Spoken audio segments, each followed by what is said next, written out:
हमारे लिए आज की तलावत तकवीन की किताब 12वां बाब पहली से चौथी आयत तक।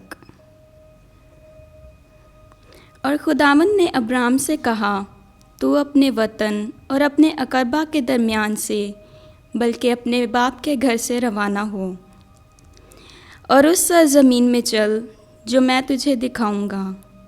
मैं तुझे एक बड़ी कौम बनाऊंगा, तुझे बरकत दूंगा और तेरा नाम सरफराज करूंगा, सो वो बरकत का बाइस होगा।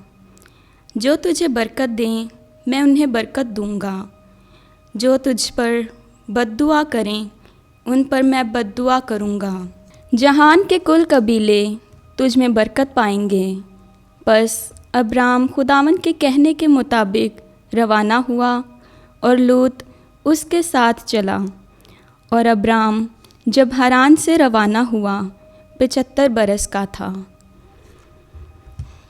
पाकलाम के पढ़े और सुने जाने पर खुदावंद की बरकत हो।